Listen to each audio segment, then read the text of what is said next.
Welcome to Quiet the Noise, where we reveal practical tactics and systematic ways to quiet the noise in our lives, leading to smarter and more fulfilling living.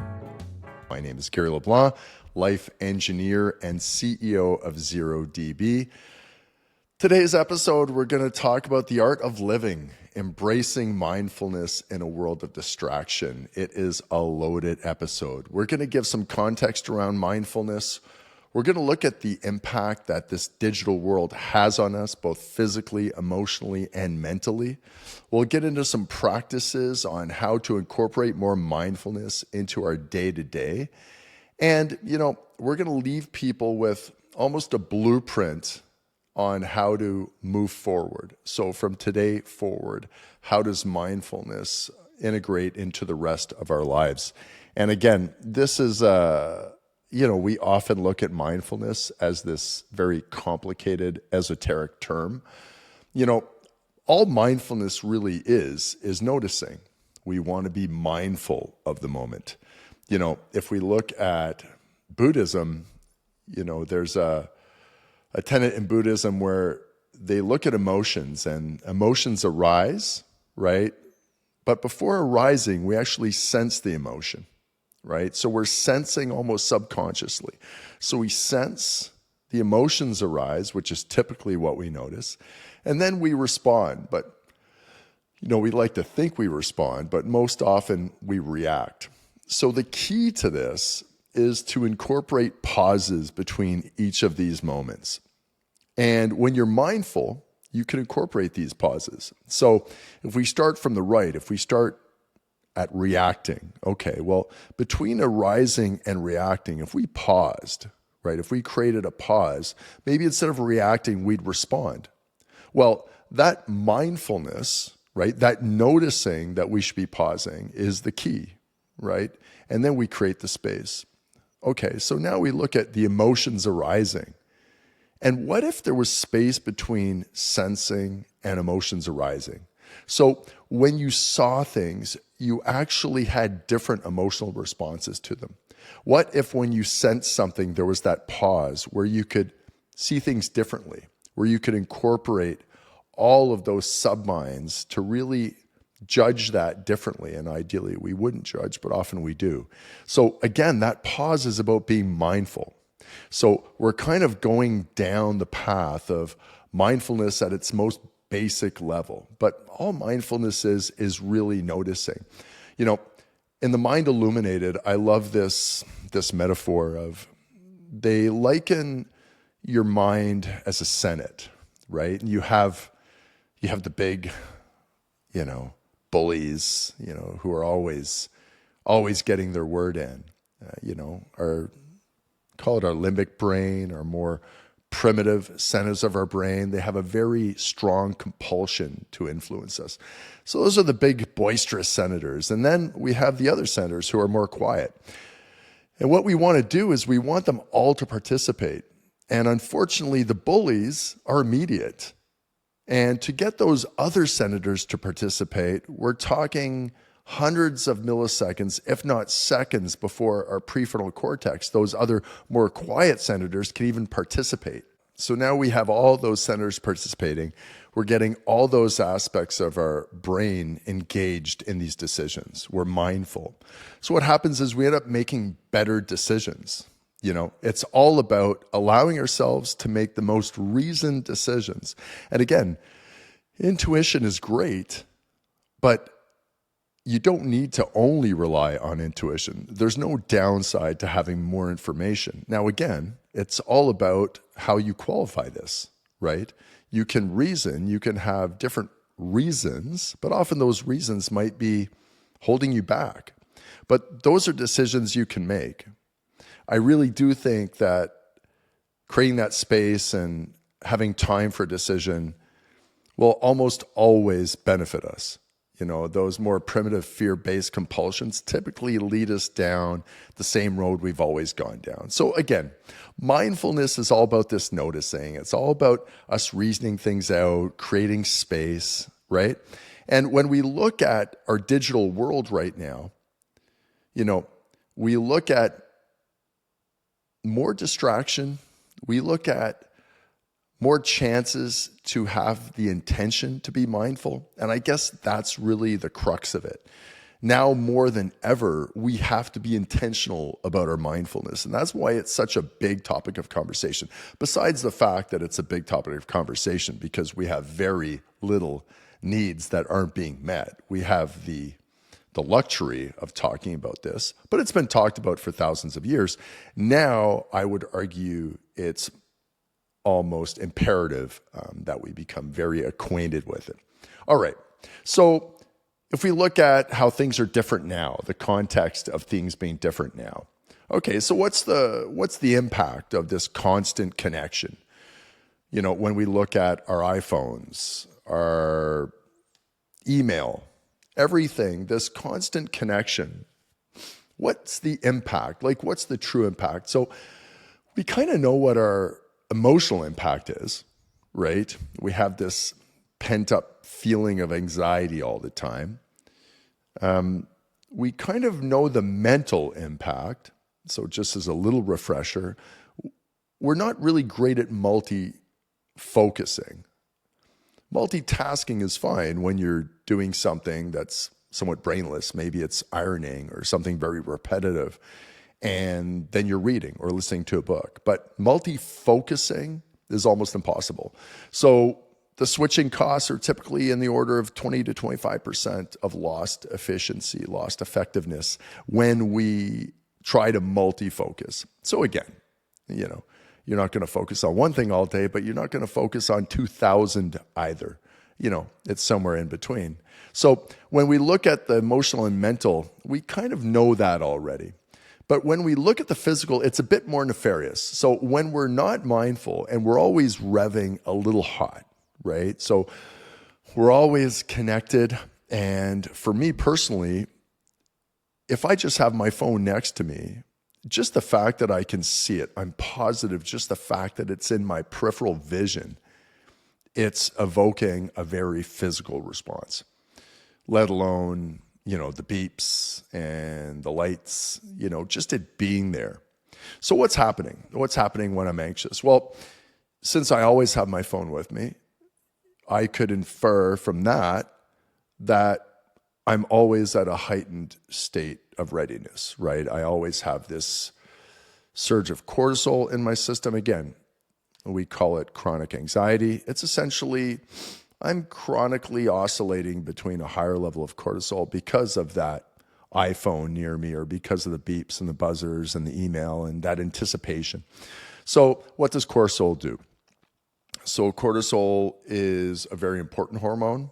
You know, it spikes in the morning. It gets us ready. It helps to lock in our circadian rhythm.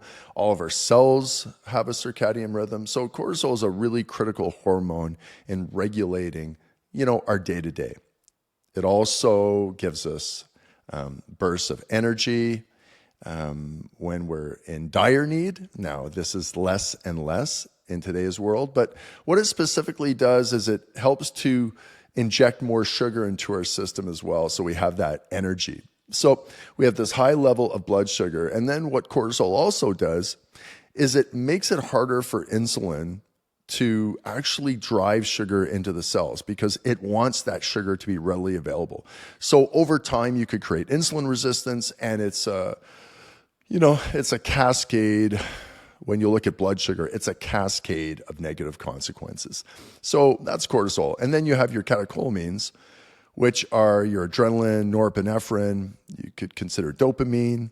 And these are what gets you alert, right? So you all know what adrenaline does to you. But when you look at that, if you're constantly at a level of heightened adrenaline, you know, you could have adrenal fatigue. And over time, you could develop heart disease. So all this to say is that us not noticing, us allowing these things to control us or to be in our periphery are having dire consequences emotionally, mentally, and physically.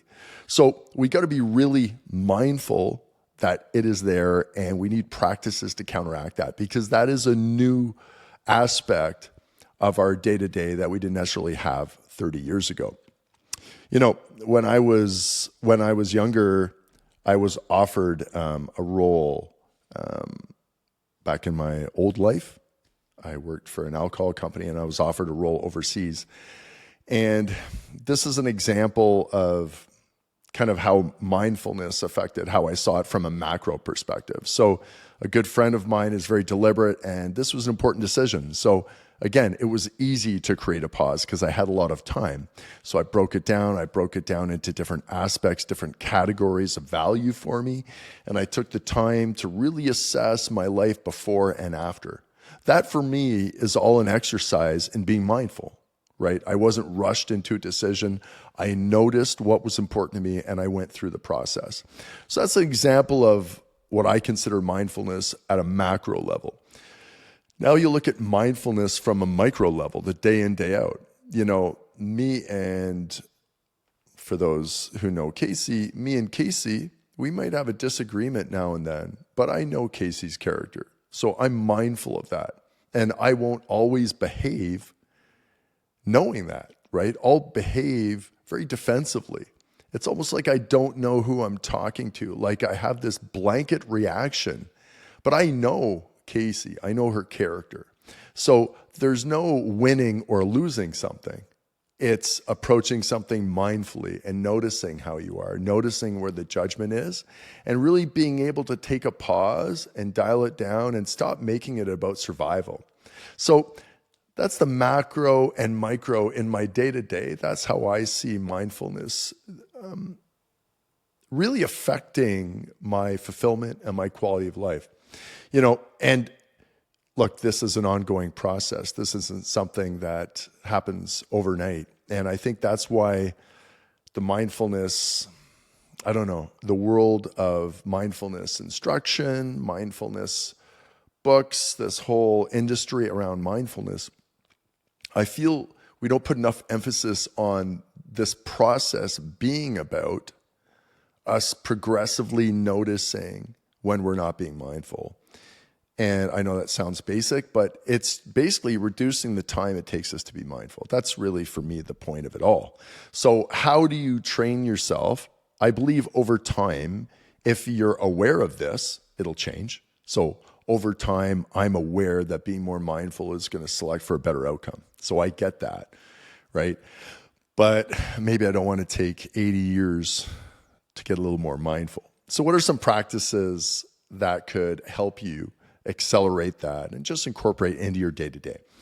So, you know, meditation, we talked about meditation. Meditation's like going to the gym, right? We want to flex that muscle to notice quicker, right? So, you know, I do a 10-minute meditation in the morning.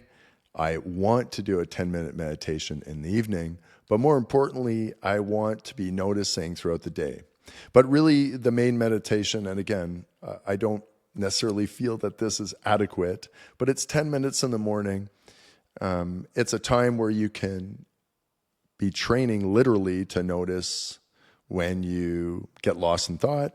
And the point is for you to notice and to hopefully not go through the entire 10 minutes without noticing. So I do that every day. That's one practice. I actually have alerts on my phone to breathe. So breathing is another form of being mindful. It's, some would argue, the most primitive form. And essentially 3 times a day, I just focus on slowing my breathing down on the eccentric. So breathing out, I tend to try to slow that down 4 times a day. Typically it's a 4-7-8 breath.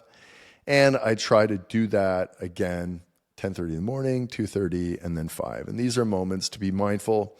I do 4 breaths. It probably takes around 1.5 to 2 minutes. If you're really taking your time and going slow, you can really drag that out. So I do that a few times. It's really making me more mindful, but it's also kind of getting me into a more parasympathetic mode. Those times of day, I probably have a heightened level of stress and anxiety.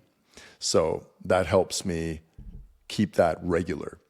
And then, you know, ideally you would create cues to notice. So, you know, in Buddhism, we call it the Eightfold Path. We call it the Eightfold Path. It's the Eightfold Path. And one of the 8, it's called right mindfulness. And it's sati in the native language. And essentially Thich Nhat Hanh talks about this a lot. He was a Vietnamese monk. But it's essentially these cues throughout the day to incorporate mindfulness into your day-to-day life. It could be walking through a door. It could be when you wake up in the morning. It could be after you brush your teeth. It could be when you go to the kitchen, when you open the fridge door. Any of these are opportunities to be mindful. Jon Kabat-Zinn also talks about these everyday activities to incorporate mindfulness. And Jon Kabat-Zinn is, the modern, you could say, yogi when it comes to mindfulness. He created MBSR, mindfulness-based stress reduction. So it's incorporating these things into your day-to-day to give you more opportunities to flex that muscle and more opportunities to kind of switch from that automatic, unconscious way of living. So those are some tactics, some practices that I incorporate. But then, once you get beyond that and we start railing on digital and we start railing on the fact that we have these devices and, we bemoan these devices and we look at social media and how divisive it is, I believe there's another way to look at it. And if we look at the optimal balancing of our digital world and the slow movement, I think Cal Newport has a great approach to this. He calls it digital minimalism. Cal's wrote a few books, but he's really the guru in how to manage that digital world. And I guess the premise of everything they talks about is to be intentional about tech. And one of the tactics he does is he does a 30-day declutter. So this 30-day declutter is essentially, it's almost like an elimination diet for food. So eliminate everything non-essential. So you could keep your email, that's considered essential, but eliminate as much as possible and then reintroduce based on value. Now, when we do elimination diets in nutrition, it's quite similar, but you're reintroducing until you have an intolerance to something. So this intolerance is when you reintroduce something that doesn't have value. That should make you uncomfortable. So that's his 30-day declutter. It's part of his digital minimalism mantra. He also talks about scheduling deep work. So you've heard of the Pomodoro method potentially, but there's these bouts of work where we're more efficient. I believe there was a research study out of Harvard that I think the number was 47 minutes and 17 minutes of break. So 47 minutes working, 17 minutes of break. The Pomodoro method, I believe, is 25 minutes, 5-minute break, do that again. And then the third time you do it, you take, I believe it's a 20-minute break. But all of these are essentially around scheduling deep work. So try to carve out 45 minutes, put everything on silent, essentially eliminate everything digital during that time. And that's a way that you can kind of at least optimize your effectiveness in things that are important to you.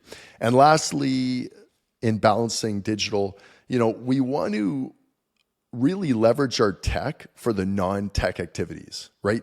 We just don't want to be using tech for tech's sake.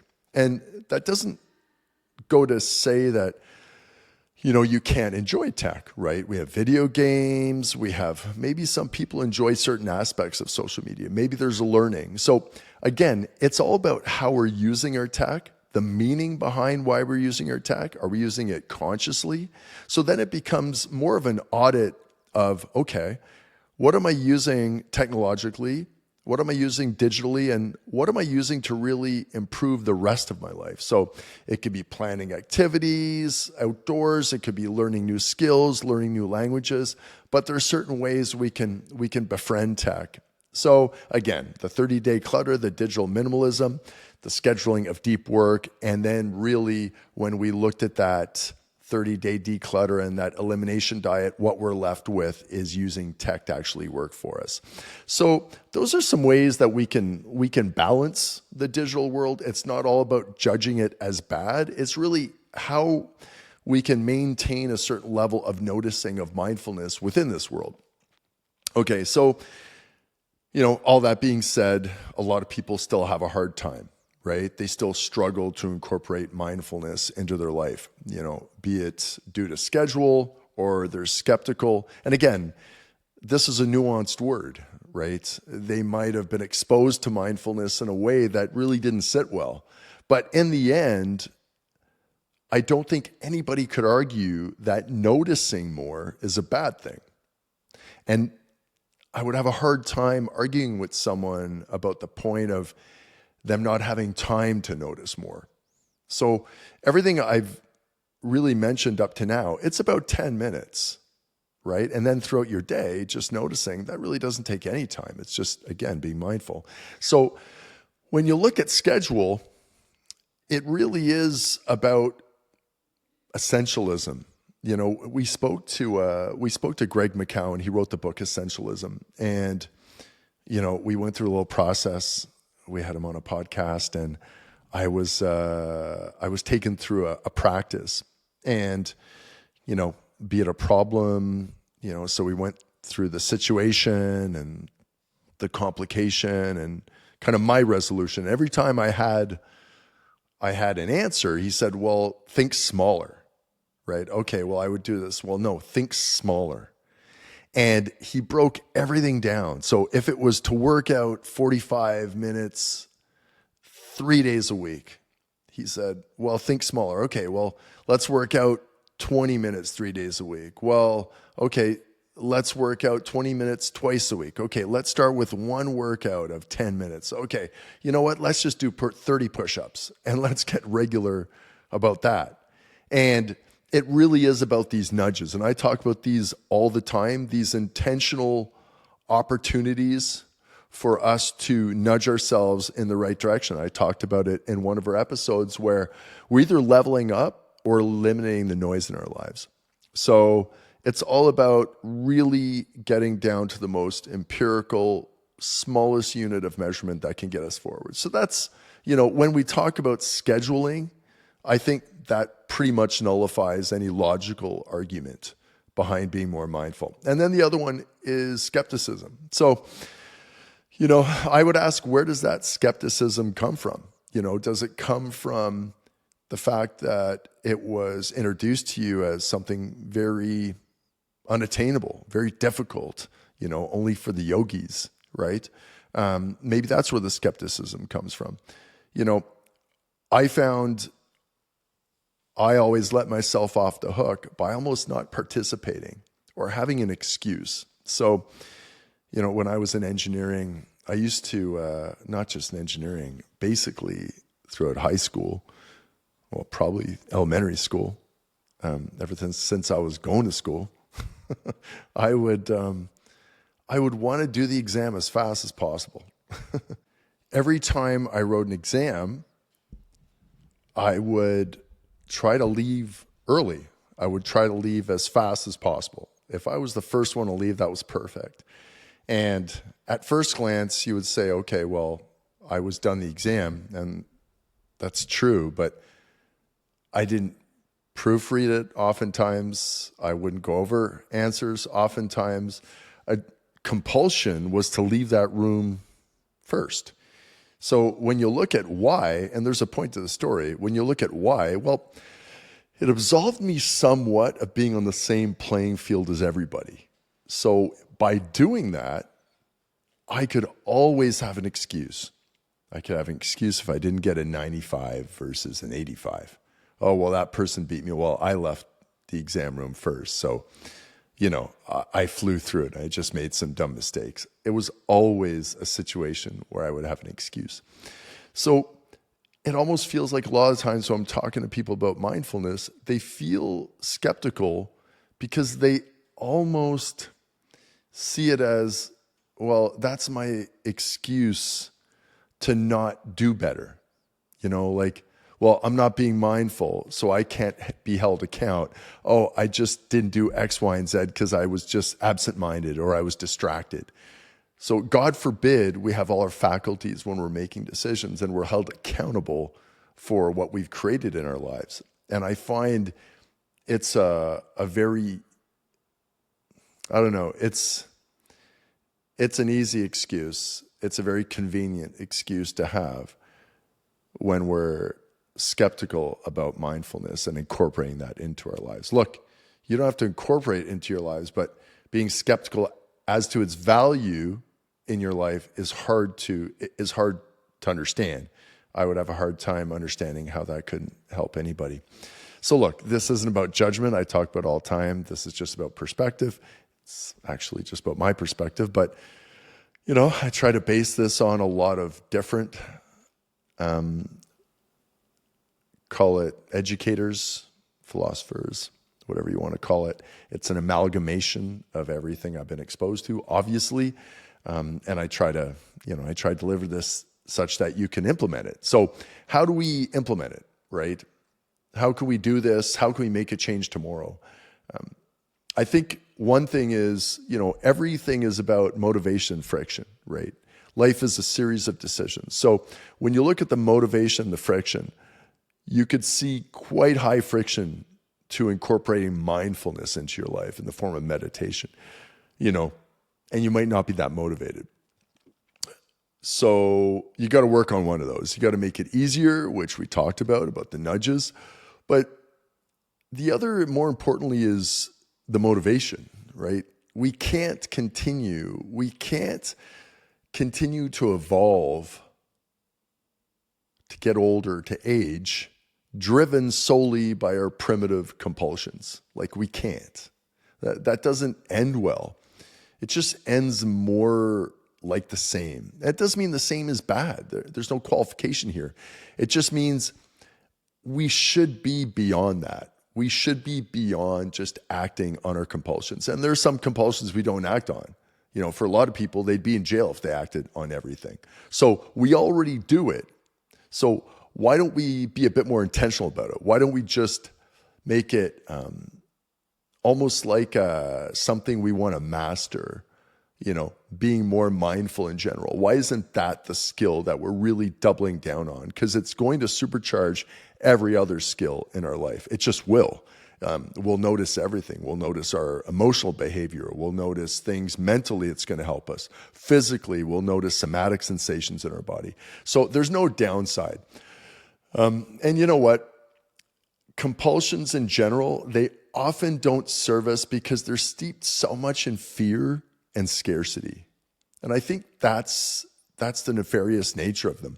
If you had compulsions that were based on a growth mindset, that were based on, let's call it self-mastery and being more curious and more brave, if these were the compulsions, well, that wouldn't be a horrible thing. It just means you have a more strong motivation to do something. But often it's steeped in fear and scarcity. For me, it's deeply steeped in fear and scarcity.